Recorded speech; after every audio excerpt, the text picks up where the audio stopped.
Meus amigos, tudo bom? Eu sou Igor Maciel, professor aqui do Estratégia OAB, e hoje a gente vai começar uma sequência de alguns vídeos explicando como identificar a peça lá na segunda fase da OAB em Direito Administrativo. Estou aproveitando também para gravar um áudio para vocês, e aí de repente se você quiser ouvir no carro, ouvir, sei lá, estiver indo para academia, correndo, você pode aproveitar para revisar os temas.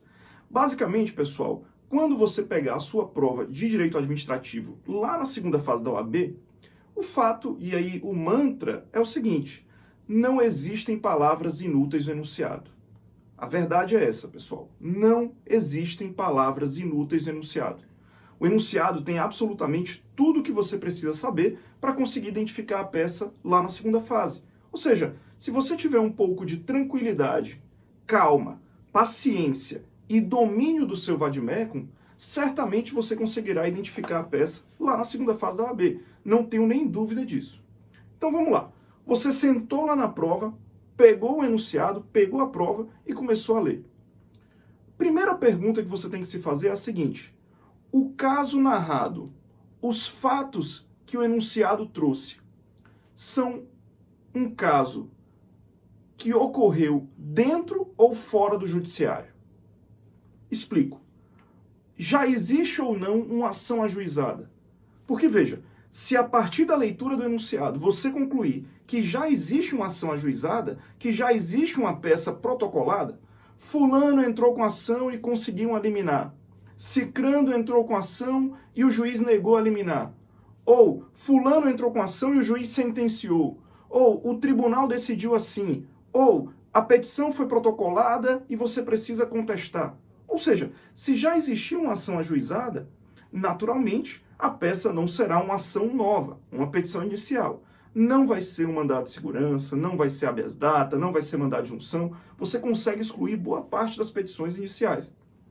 E aí o seu foco vai ficar ou em uma contestação ou em um eventual recurso.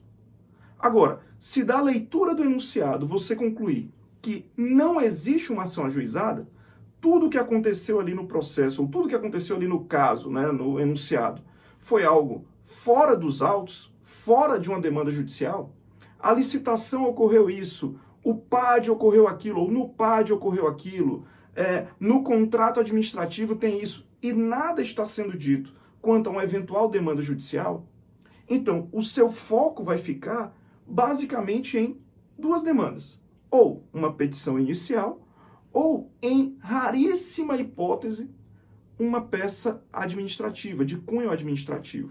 Né? O AB nunca cobrou isso em direito administrativo, pode ser que cobre, mas acho pouco provável. Então, se não existe nenhuma peça ajuizada, você vai manejar, muito provavelmente, uma petição inicial. E aí, essa petição inicial vai poder ser ou um mandado de segurança, ou uma ação popular, ou uma ação de procedimento comum, uma ação de desapropriação indireta, mandado de injunção, habeas data ou ação civil pública. Ou seja, você consegue focar, você consegue esmiuçar em poucas peças, poucas petições iniciais. E aí, entenda, como é que eu posso identificar, professor, então, qual é essa peça lá na segunda fase da OAB? Basicamente, a gente vai fazer por exclusão. A gente vai começar se perguntando se é hipótese de ação civil pública, se é ou não é hipótese de ação civil pública, para a gente poder ir extinguindo. De repente, a gente se pergunta também se é hipótese de mandado de junção, depois se é hipótese de habeas data, se é hipótese de ação de desapropriação indireta, de ação popular, para então chegarmos à conclusão se se trata de uma ação de procedimento comum ou um mandado de segurança. Isso a gente vai fazer por exclusão, com base nas dicas que o enunciado eventualmente der. Eu proponho gravar alguns vídeos na sequência explicando as dicas que o enunciado vai te dar quanto a cada uma das peças. Vamos lá!